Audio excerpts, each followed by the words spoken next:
And we are live again and shit.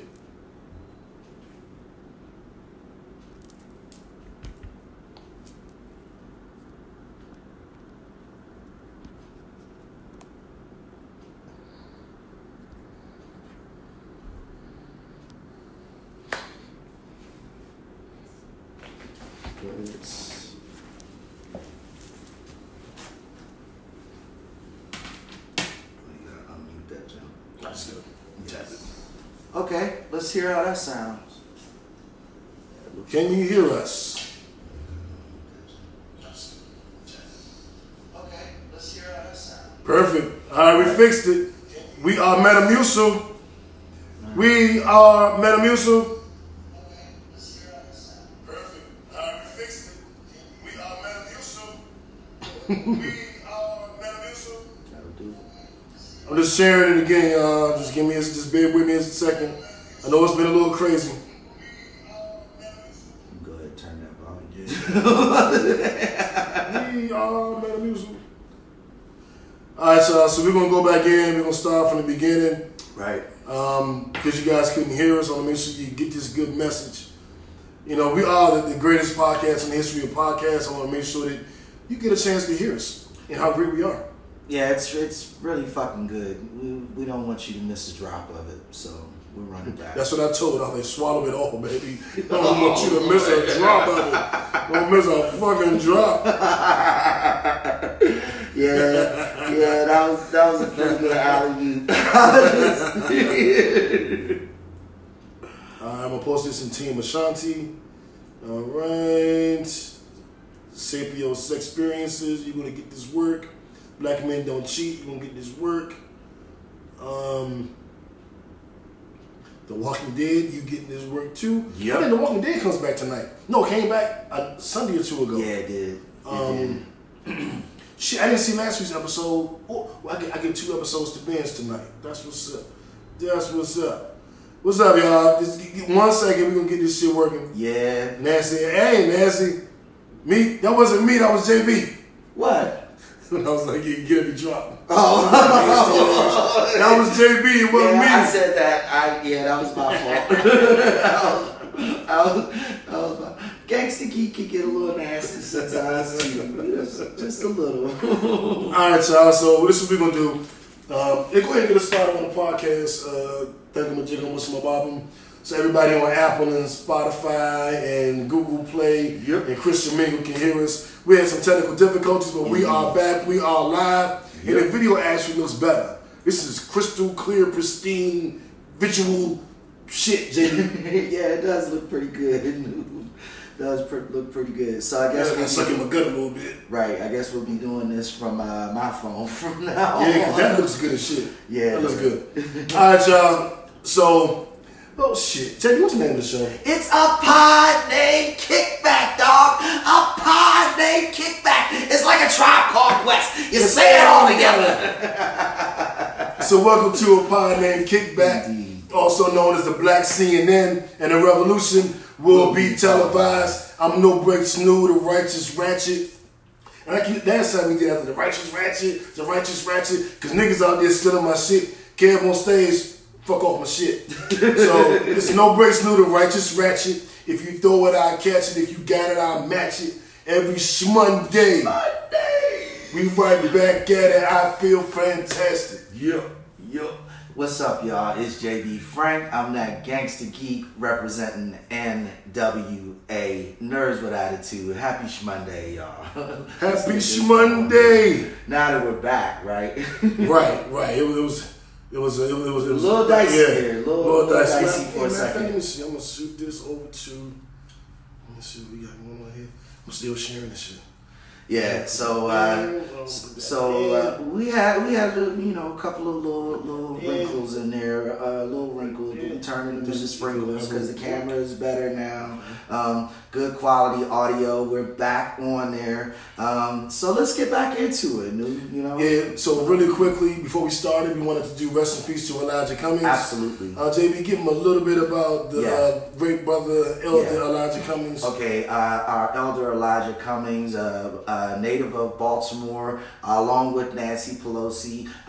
He had 7 terms in Congress. Unfortunately, we lost our great leader at the age of 68. He was the gears behind the Donald Trump impeachment inquiry because he was the head of the Congressional Oversight Committee. This man was a workaholic and a boss. It is said that he was actually signing subpoenas for Donald Trump's impeachment inquiry from his deathbed. So just always working, always there for us, always moving things forward for our people, especially when you talk about Donald Trump. And so, you know, he was on his no break shit for real. Yeah, for real, to the grave, yeah. For real. So we definitely want to shout out to him, send prayers up to his family during their time of bereavement. He is one of our was one of our leaders, so we have to, you know, we have to properly give him his just due for what he did. Absolutely. Rest in peace to Elijah Cummings. We appreciate everything you've done for us. Absolutely. And your legacy will live on. Absolutely.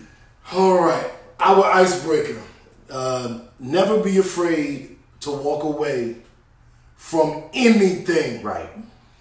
And that's the thing with this show, and it's something that I talked to JB about that I wanted to bring up this week because it's something very personal that happened to me. Right. For those that know me, you know, I hate my job. It's nice working from home, but I don't like the job. The job, they do a lot of fuck shit, don't treat you with the proper respect. Right. You know, mess with your money. And I was wondering why I was taking it, why I was putting up with it. And I had been putting up with it for a while, like over a year. Yeah. You know, almost 2 years from the time it got bad. But they would give you a little bit to keep you around, keep you, right. keep you from quitting. Right. But they did everything to kind of push you out the door and make you hate it. And got into a thing on Monday, first day of the week, first thing Monday morning. And I said, you know, fuck this shit. And I, went, sent out a couple fillers, talked to a couple people, and I had 2 new jobs by Monday evening. And I was like, I should have done this shit 2 years ago. Right. Why was I so scared? Why was I so afraid to leave this job that ain't treat me right? Why was I staying putting up with bullshit that I knew I didn't deserve, that I was worth more than what I was putting up with? And it was because of fear, JB. Yep. I was afraid to leave. Maybe I won't find a job with good benefits. Maybe I won't find a job, I just broke my ankle. Maybe I won't find another job that can do this. Maybe I won't. Maybe I won't. Maybe I won't. And all of that doubt is why people stay in bullshit jobs and in bullshit relationships. You staying with the dudes, you know he ain't never gonna change. Been treating you like shit your whole life, the whole relationship, ladies. But you're staying because maybe you can't get a better guy. Maybe you don't think you deserve more. Maybe you're willing to put up with it. And the theme is never be afraid to walk away from anything. Yeah. And JB, I want to get your thoughts on that concept. Man. Yeah, it is extremely important and extremely valuable to be able to walk away from a negotiation, right? And that transcends just when you're making the deal. That goes into after the deal has transpired, after you're in the commitment, right? Because if they're not treating you right and they're not valuing you as a person or as a resource or as a member in this relationship, or somebody who is doing these things for the family or for the group or whatever, it's time to move on and figure something else out. Now, the important point to that is figuring something else out. Yes. Do not quit your job if you don't have another one. Don't jump out the window. Do not break up with your girlfriend because you had one argument. Right. We're not saying that. Don't cut off your best friend because you didn't like their opinion on the football game. Right. Let's not get crazy. Right. But if something is depleting you, diminishing you, not valuing you, not acknowledging your worth, it is absolutely okay to say, fuck you in this job. Right. Or fuck you in this relationship. Right. Or fuck you in this democracy. Yeah, before we move on, just a couple of little factoids to add to that. For those of you living in what they call at-will states, it is even more important for you to have this mindset. Here's what an at-will state means, Kickbackers. It means that your boss can fire you for any fucking reason that they want at any fucking time that they want. It means they don't have to give you a disciplinary reason, a work-oriented reason. They could fire you because their cousin JoJo, they want their cousin JoJo to have your job. goodbye, you're gone. Yeah. And that is perfectly legal in the state of Georgia. Now, it's not Absolutely. federally legal, but it's legal enough for them to just get your ass out of there. But they can fire you because all the pretty girls stay at your desk. Yeah, no, that's literally true, literally true. You have to have the same mindset that these employers have for you. If they're not giving you the value that you need, or they're not valuing you like you feel you deserve, then move the fuck on. Now, what move the fuck on means is get your ass spell it on. out for him, Jay. Get your ass on Indeed. And get your resume updated, LinkedIn. Get your resume tight, and go out and actually locate another position. Find another job first, and then leave. That is what I did. I got a new job. My starting date was on January 2nd. You know what I told the motherfuckers I was quitting? New Year's weekend. Hey, because they wouldn't give a fuck if they get there. Let you go in a jump of a hat. Right. So December 30th, I sent an email to my boss, like, so I ain't coming back in the new year. Happy New Year, bitch. Hey, Gloria, look, I ain't never come home again. Right. I ain't never come home again. Well, Autumn Nights. Right. JB with the Autumn Nights. Yeah, hey, Gloria. Hey, how's it going? I'm not coming home no more. All right, take care. That's basically what he did. Take it easy. Sunshine. Right, So I just always be ready to walk away. Yeah, man. Like, you're not forced to stay in any situation. Right. And I realized that I was handcuffing myself to a situation that I didn't even need to be in. Right. And there was better opportunities out. Like I actually have a better job than the one I left. Yep. A better career opportunity than the one I left. Yep. And it's like, what took me so fucking long? But Shmi told me this story a long time ago about a dog. Oh, story time, ladies and gentlemen. Story time, Kickbackers. Story time. So there's a dog on a porch, and his owner sits on the porch with his best friend, and in the mornings they drink their coffee and stuff, and then they go on about their day. And one day, the owner's best friend came, and they sat down on the porch together, and he said, "Hey, your dog is like laying on a nail. Like that nail is literally sticking him in his side. Like, look, like." And the owner was like, "He'll be okay. When it hurts bad enough, he'll move." There it is. When it hurts bad enough, he'll move. There it is. Here's the thing, though. Don't wait for it to hurt bad enough. Just the fact that it hurts. Let's be about removing pain. It takes a little work. Maybe you got to do a little research for another job under the radar. Maybe you got to rejigger your resume 3 or 4 times so you can, plot on 3 or 4 different positions that you might have skills for. Maybe you have to send out an email or 2 with a letter, to a potential employer. Maybe you got to show up at a job fair on a weekend, or maybe you got to go back to the strip club. Some of y'all just got to go back. Yeah,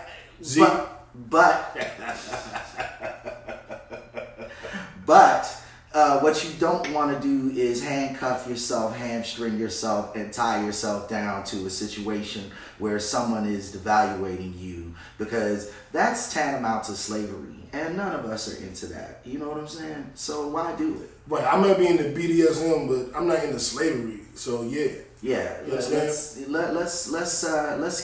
get away from a place where we lay down to abuse of any kind, emotional, financial, any kind. Let's be willing to walk away, Kickbackers. Like the movie Heat, gotta be willing to walk away in 20 seconds. Just get up and go if it doesn't serve you. And that was our sermon today, JB. Yeah. Message of the day. Message. Story time is over. We have to shift gears a little bit. Indeed. And get into something a little more serious. And my left stroke just went viral. Our viral story today is something that grabbed me on Facebook, and I know I had all of you guys talking about it as well, and not in a good way.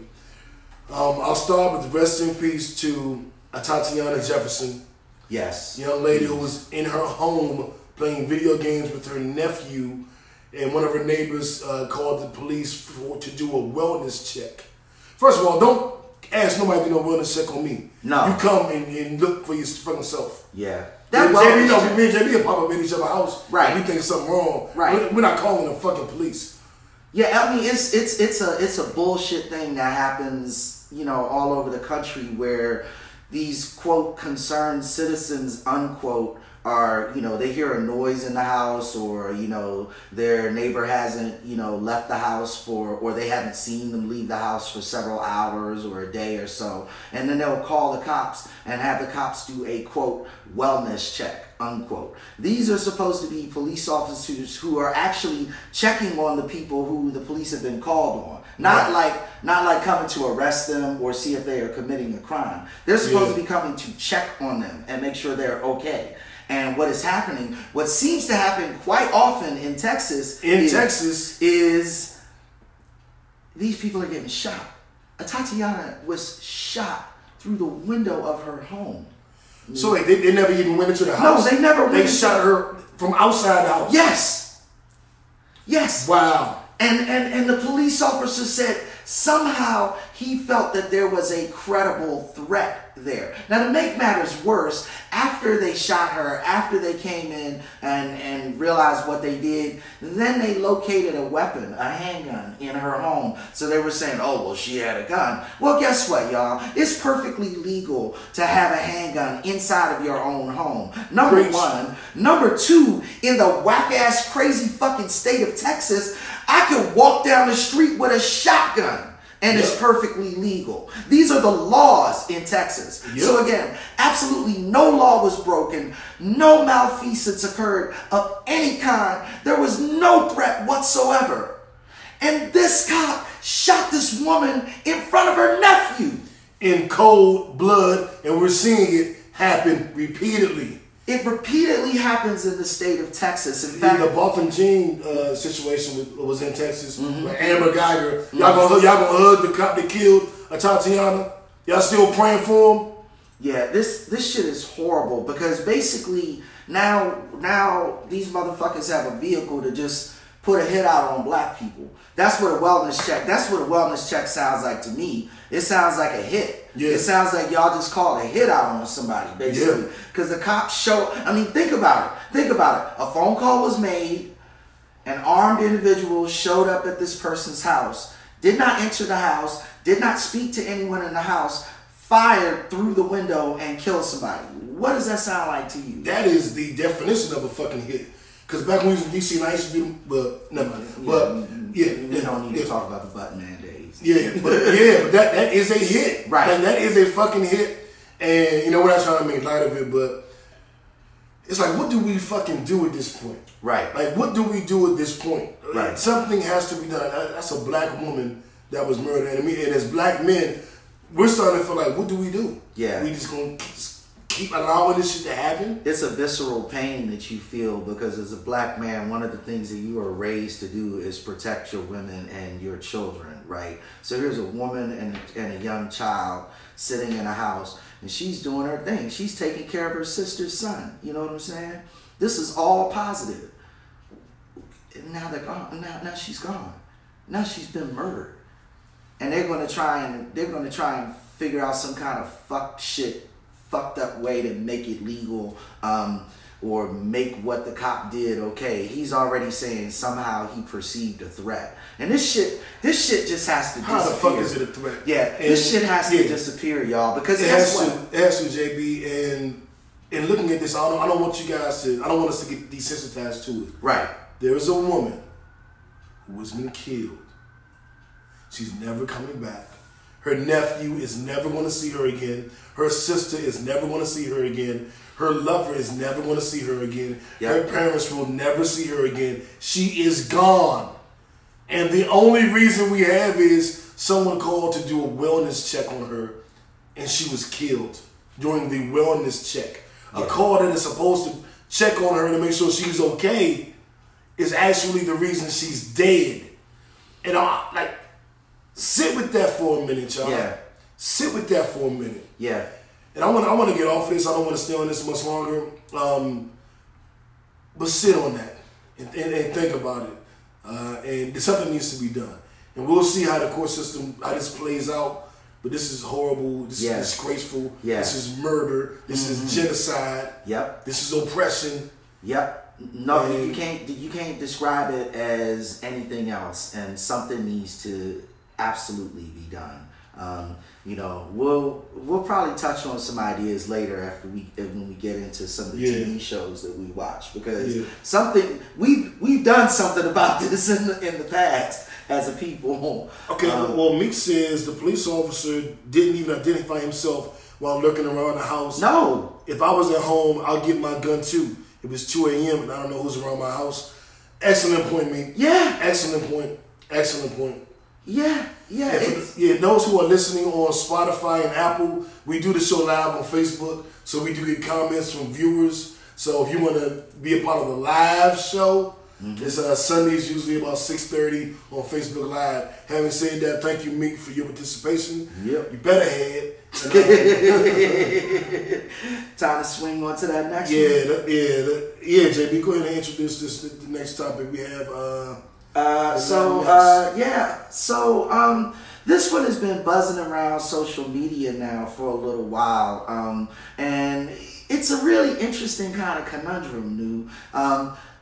Latinx people using the N-word in conversation, in art, music, they're just general social discourse, and how do we feel about this as a people? There have been mixed messages and mixed feelings kind of across the board, because it is a weird thing, there is definitely a cohesive identification there, some of those, and they call them Latinxers for that reason, right? Because the Latinx is a term to describe Latinas and Latinos, so they no longer have separate terms. Oh, okay. So I thought it was related to Latin people who identify with us. I didn't know it was. Latinx is just Latinos and Latinas. Okay, I didn't know. They didn't want to have two different terms anymore.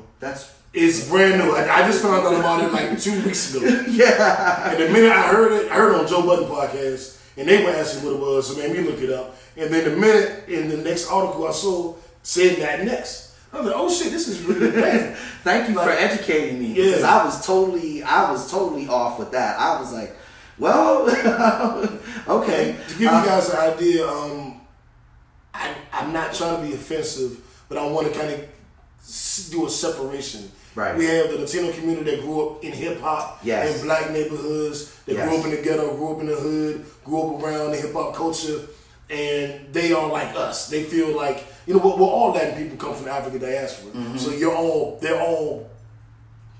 part of us. But a lot of them don't. A lot of Republicans, a lot of Latinos voted for Trump, and we know what he wants to do with the border and all that good shit.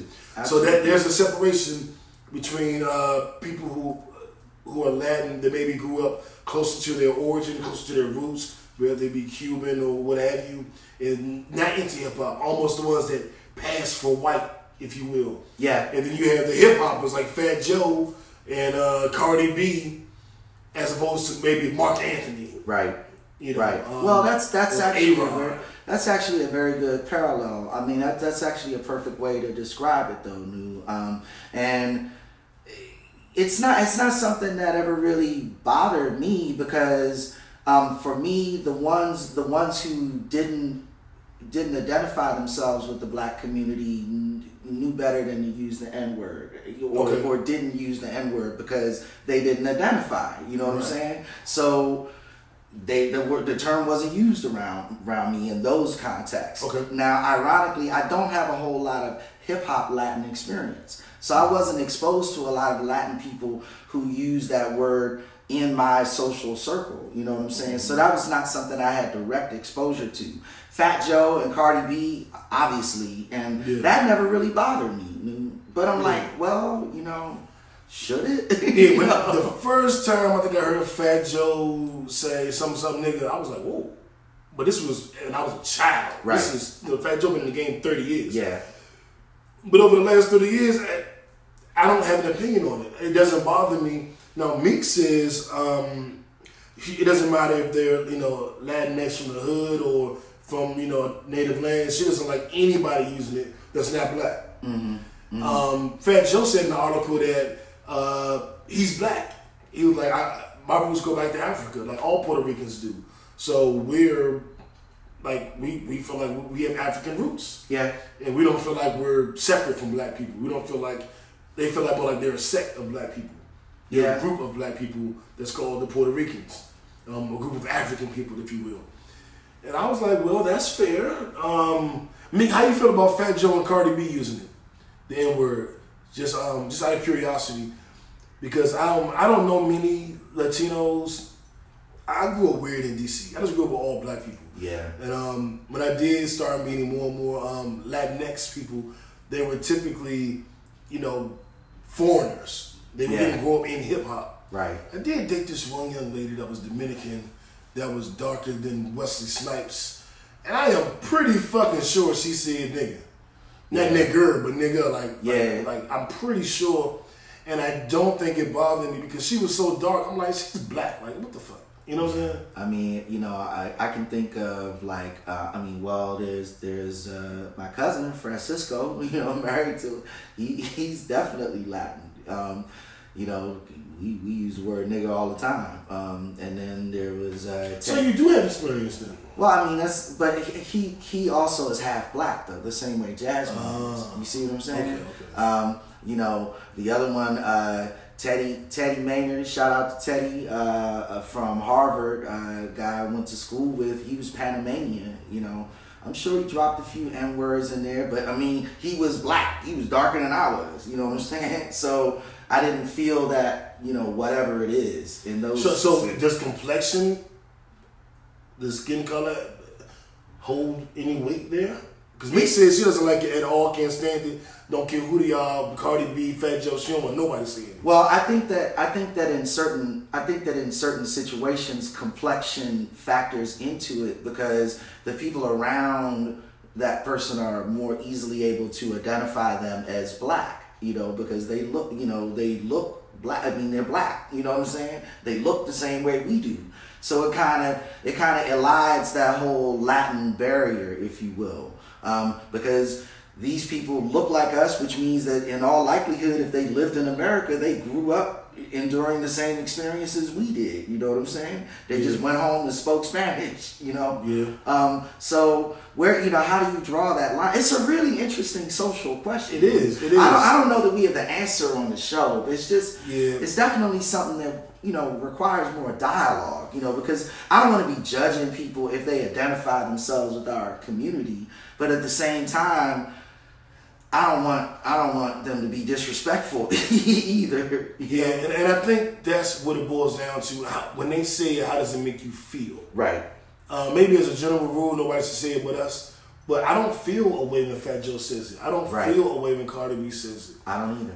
I didn't feel a way when the Dominican chick I used to date, beat this pussy up, nigga. I'm like, yeah, bitch. So I don't feel a way. It didn't feel a way. You know what I'm saying?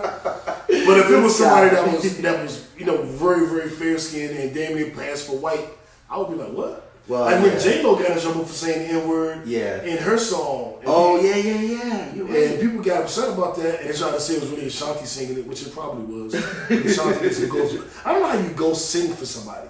She did ghost vocals for J-Lo. You forgot the whole Milli Vanilli thing? Oh, shit. Well, yeah, exactly. But that's the thing because people don't normally do it. Yeah. So, it's a thing. Yeah, what was Milli Vanilli? Were they Latin? No, they were like, I don't know, quadroon, octoroon. They some mixed motherfuckers. They just some light-skinned niggas, basically. It was one of them passed away, I think. There was names like Fab and something else.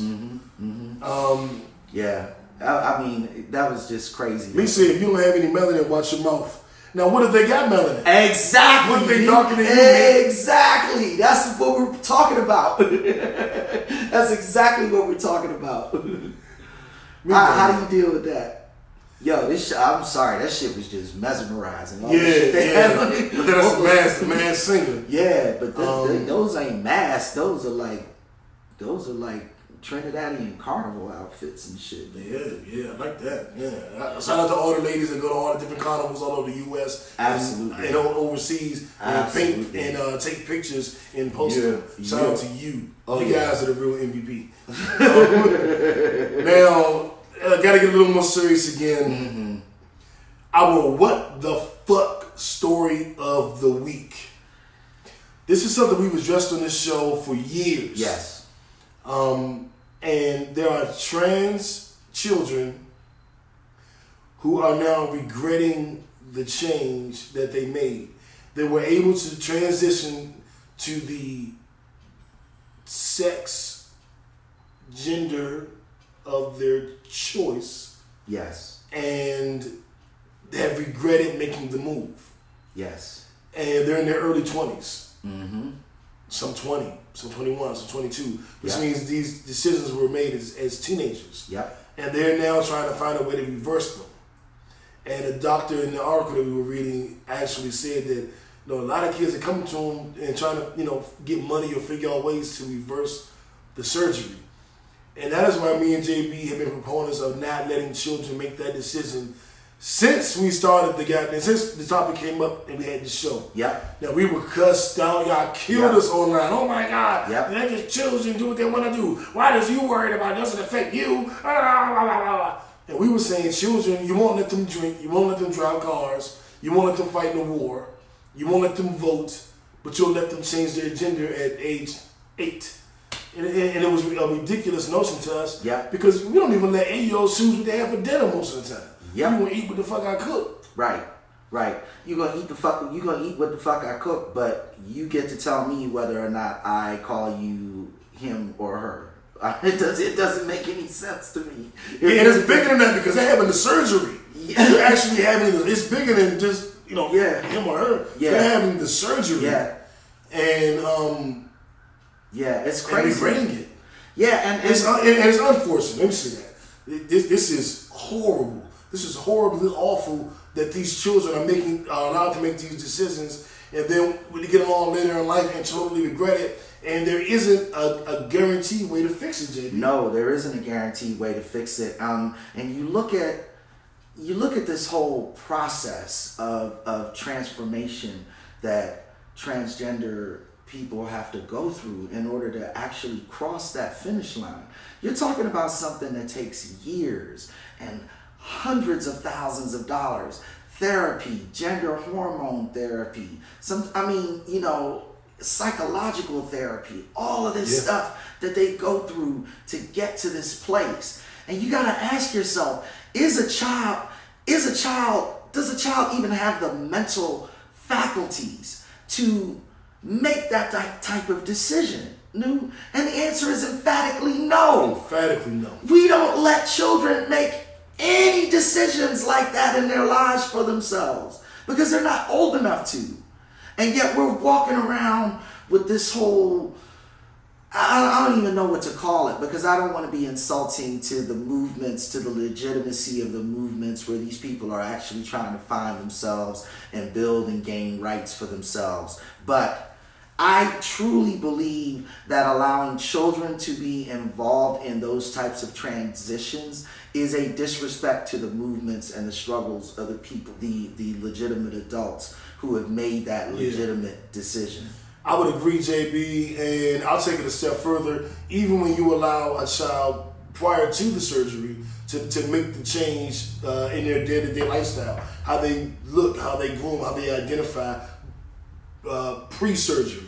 Angelina Jolie, they let their son become their daughter at like age 5. Yeah. And as Mick pointed out, Dwayne Wade posted a picture of his son, who's gay, his wife, Gabrielle Union, and their daughter. And he said, those are my 3 girls. Clearly one of them is a boy. I don't know if he's saying that, because being gay doesn't mean you're transgender. Yep. So maybe the boy is saying, wait a minute, I'm more than gay. I was assigned the wrong sex. I don't know that much about it, but based on Dwayne Wade's post, I would assume he's saying I was assigned the wrong sex. I'm in the wrong body, but it's interesting, man, because when he said my 3 girls, I was like, I really have a tough time with that, young. I really, really do. And again, in all fairness, I have absolute zero exposure to any. But that was Charlize Theron that did that. It wasn't Angelina. Oh yeah, she's right. She's right. It was. Well, Mick, why aren't you here on the damn sofa since you got all the information? She might have been on the damn sofa when we talked about that story. The last time. Real talk. I don't know. But what I do know is that I don't have personal exposure to this issue. So I don't know what parents go through when they are faced with that particular decision. I can't even walk that path because I don't know what that's even like. However, I do know that there is a major psychological and social and frankly physical risk associated with letting children make these types of decisions for themselves that early. And that's what I do know, and that's what I can talk about. You know? Yeah, and I want to be clear because I don't know, we say things and people hear what they want to hear. So I'm going to say this. If any of the children in our lives came to us with this, we would be supportive. Yes. And we would be loving. And we would ride with them.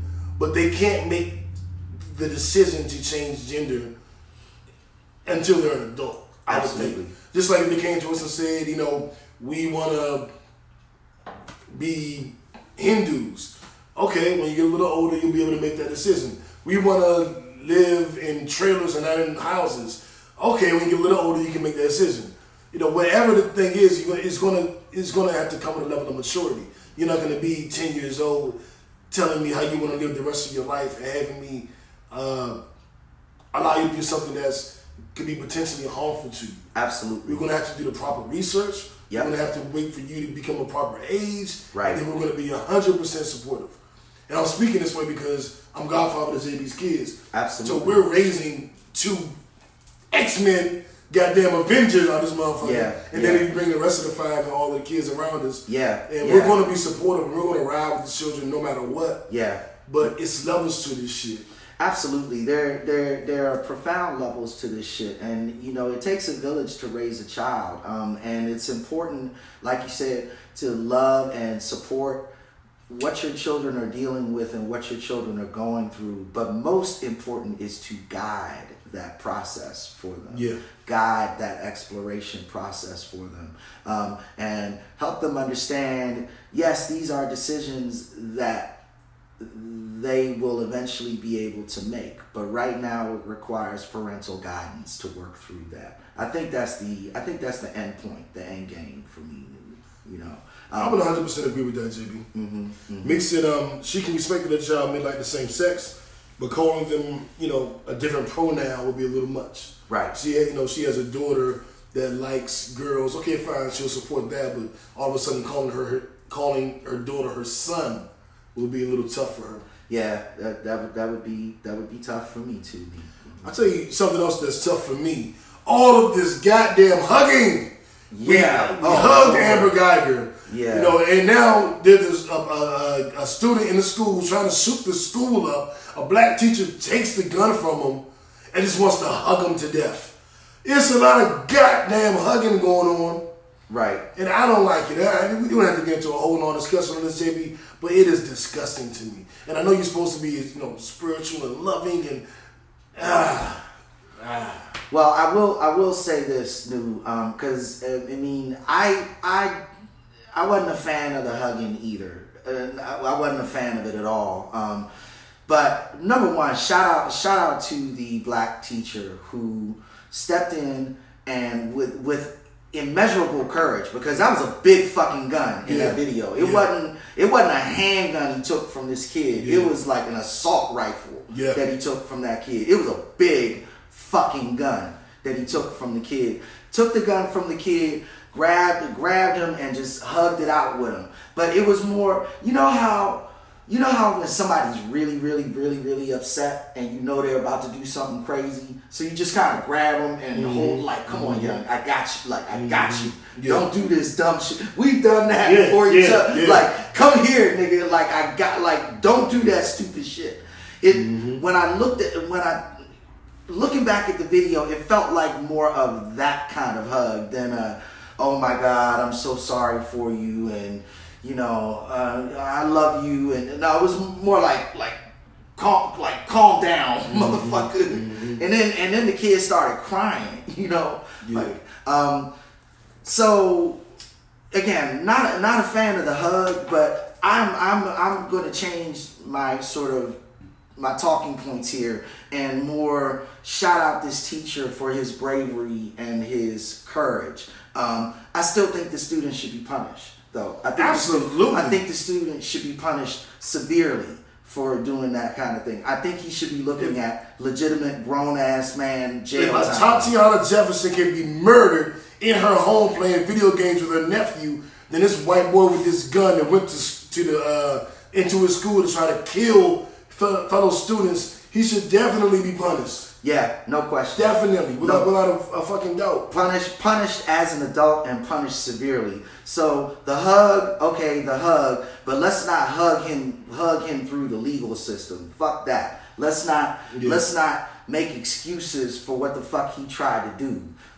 When you make a decision to go and murder motherfuckers, you should be judged severely for that in the eyes of the law. Period, point blank. I don't give a fuck how much psychological help you need. You still endeavor to murder. Murderers deserve to go to jail. Period, point blank. Absolutely. And to your earlier point, JB, big shout outs to the teacher, the goddamn hero.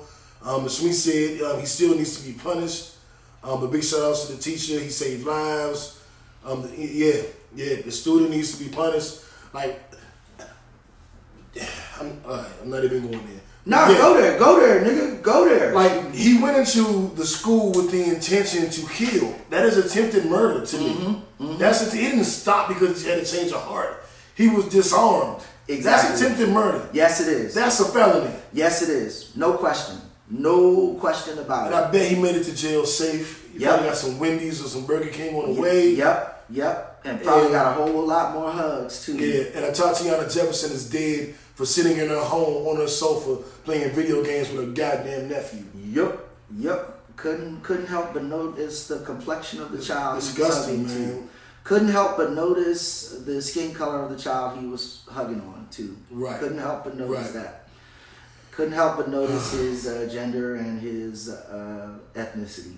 Right. And moving on, let's get into our Donald Trump Shut Up Stupid Award. Oh boy. This goes to JB's brother in Fuck Christ. that, no, that's a goddamn lie. No. There That's a goddamn lie. There were altar boys together. No, that's a goddamn lie. That's a goddamn lie. You know what? No altar boys in Mount Ephraim. I was a junior deacon. I wasn't no altar boy. Shut that shit up. And anyway, this motherfucker is the guy who this award was named after before we named it after Orange 45. Yeah, once again, we were talking about Kanye West. This stupid ass motherfucker. He did one of the more chauvinist things that I can imagine a hip hop cat doing. Like this was just bad. For those of you who've been living under a rock, a video was released. It's from the Keeping Up with the Kardashians TV show. 1 minute clip was released. The 1 minute clip shows Kanye and Kim having an argument about an outfit that Kim K is going to wear to some event. I don't remember what the event was. It was just in general. It was about pictures. Her wearing sexy outfits and pictures. Oh, okay. I'm reading down. I thought she was going to wear like a corset or something to a particular event. And that's what he was talking about. I just watched the video clip. Okay. In the video clip, he's saying you and you taking sexy pictures affects me. And she was saying basically, you're on this new journey, but you were just the one that was building me up, making me this sexy, all-powerful woman. And now that you built me up, giving me this confidence, now you're fussing at me about how I dress when you're the one that kind of encouraged this. And I mean, I kind of agree with Kim. Like with me, it's because he's on this new journey where he's, doesn't want to rap because it's the devil's music now, according to him. And he wants to be, super Christian and doesn't want his woman exposing her body and all this. He married her knowing that's what she did. Yep. They have a music video together where she was totally naked. Yep. This is what he did. And now that he's changed, like she said, you can expect me to be in the same space you're in. You're in a different space right now. I'm not there. So it's unfair for you to, belittle me, put me down, place judgments on me because you've changed and I have not changed yet. And as a nigga who's dated many a video vixen, many a urban model, many an Instagram model, that sounds so bad. Like that's all I did. But no, that's not. Shout out to my women who don't do that. Hey. This guy. At the end of the day, it's just. I would never comment on like that. It's hugely chauvinistic to do this, Nu. I can't imagine my ever feeling like I could dictate how my woman dresses. You know what I'm saying? Like I can't because if I find that you're if I find that you're wearing overly revealing whatever, or I'm gonna find that unappealing, and you and I just aren't gonna be together. Like that's a part of you, whatever. If I'm not with it, I'm not with it. So we're not gonna be together. That is not what we're talking about here with Kanye. We're talking about him waking up one morning and deciding that he didn't want his lady to be sexy anymore. This is just all the way bad. And then he stormed off that old bitch. He damn sure did. Well, fine, okay. Damn sure did. I'll tell you why he stormed off, because it wasn't nothing he could say. He didn't have a fucking leg to stand on. Nope. No, he didn't have a fucking leg to stand on in any way, shape, or form. You are telling a multimillionaire who has built her brand, her image on her beauty and her sexuality that she can't do that anymore. What the fuck are we talking about right now? Yeah, it was selfish. How you think I feel about that, Kanye? I want to look at Kim's butt sometimes. Selfish. Yeah, selfish ass. I want to look at Kim's butt all the time. Man. I can't believe Kanye pulled that shit. Yeah, why you trying to take that away from you? us? You a hater, yay? Yeah, you a hater. That's what it is. That's just bullshit. What it is. Shut up, stupid. Shut the fuck up, stupid. Now, our Nipsey Hussle Award goes to two very deserving people. Absolutely. I'm going to go out of order, JB, and I'm going to give a big shout out to one of my favorite new rappers, The Baby, he's been doing pop-up spots all over the country. And he was contacted on Instagram by a young lady who said she was living in her car, and she wanted to sell him some beanies to make money to, just make a little bit of money because her situation was dire. He said, I'm not going to buy your beanies. You can sell them to somebody else. Here's a G, though. But what I'm going to do is give you $1,000. Yep. And what I'm going to do is put this on video. Yep. And what I'm going to do is tell everybody to go to your Instagram and place an order. I went to her page. She had 13,000 new followers. Yep. She had to make a post saying, thank you all for the love, but I'm not at a point where I can handle all of the orders. I am building a website as we speak, and I will be able to better take your orders starting next week. He literally changed that woman's life. Yep. She has thousands of dollars worth of orders. Yep. She is a businesswoman now. Yep. She is in business for herself. He has single-handedly changed that woman's life. Yep. And so you get the Nipsey Hussle Award. Absolutely. Anything you want to add to that, JB? I just want to add that, I used to call it changing the local economy one step at a time, right? Going out and you use the strip clubs. Yeah, I did. But I didn't just do it there. And I didn't just use that expression there. Like, when you have an opportunity to give back in little ways like this, it can have such a great impact. So let's take the baby's lesson and take that to heart and individualize that for each of us. Yep. Because when you do little good things like that, you would be surprised at how big the dividends are that get paid. He just helped somebody start a local business. He just created a local, legitimate, a small business owner. That is just amazingly impactful, not only to her but everywhere. You know what I'm saying? Yeah, and we can keep talking about. I'm watching the video. I didn't have her exact Instagram name. And at the end of the video, he gives her name. Info. Yeah, I'm trying to give y'all the name in case you guys want to support. And I want to click on her page and see if she has more than 13,000 followers. If it's still going up. Right. Do that. While you're doing that, I'm gonna go ahead and drop in our other Nipsey Hussle winner, Michael Jordan. Not Michael B. Jordan. Michael Jordan. Air Jordan. Yeah. It's airless. His awareness over the last 3 years has started to accelerate his give back to the black community. And in one place in particular, he gave $7 million to the city of Charlotte. $7 million for them to build a healthcare facility in the Lower West Side of Charlotte, which is one of the poorest areas in the city of Charlotte. This center is going to be dedicated to providing health screenings and general health care for lower income families. $7 million. This money was apparently donated in 2017, but they waited to provide the press releases and so forth until after the facility was up and running and able to provide care. So this is something that he did under the radar, you know, no big media, anything, you know, but it's $7 million. Yeah. It's a lot of fucking money, and it's going to a perfectly good place. So shout out to you, Michael Jordan. Shout out for you for doing the right thing. We've talked about you a lot on this show, Mike, because, come on, young, we all know that you ain't been the wokest brother out there, you know, in the street, considering Republicans buy shoes too. Mm-hmm. That is his quote. Republicans buy shoes too, right? Which is why he wasn't going to be involved in anything that could turn him off. But this is a good job, Mike. I don't want to kiss Mike ass. He ain't done enough. Good job. We appreciate it. I was just stalling for me. Yeah. So I found her. Her name is Amanda.Rose_. So it's at Amanda.Rose_. That's her and her baby. Hey. And she is now at 21,000 followers. Yo. When I followed her, she was at 13,000. There we go. So, and she had 13,000 new followers. And so now she has 21,000 new followers. Because she only had a few hundred to begin with. So, shout out again to the baby. Shout out to Michael Jordan. Excellent work. And what else we got on here, JB? Our Netflix and chill.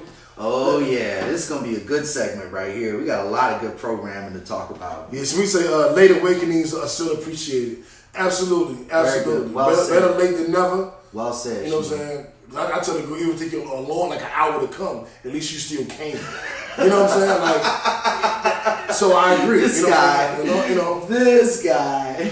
So really quick, the Netflix show You is coming back. Yes. For season 2. That's a scary fucking show too. That was the show about the young dude who was basically a crazy fucker, a serial killer, fell in love with this millennial young lady, and it's just the whole story of his journey trying to get her and all of the crazy, horrible shit that he did. Yeah, and it was crazy and horrible shit. That's coming to Netflix. Season 2 is coming soon. Indeed. JB, show really quickly that you hit me to the other day. Rotten. You have to catch this show on Netflix because it breaks down some of the horribleness that happens in the production of our food. Shit that we eat every single day. Now, it doesn't talk about like, steaks and all of the shit that we associate with horribleness with food. Yeah, beef. It talks about chicken. It talks about chocolate. It talks about sugar. It talks about garlic. It talks about peanuts. It talks about honey. And some of the horrible shit that you see that happens within these production processes is crazy. I encourage you to watch it because it'll change your perspective on a lot of different things. It's on Netflix? It's on Netflix. It's called Rotten.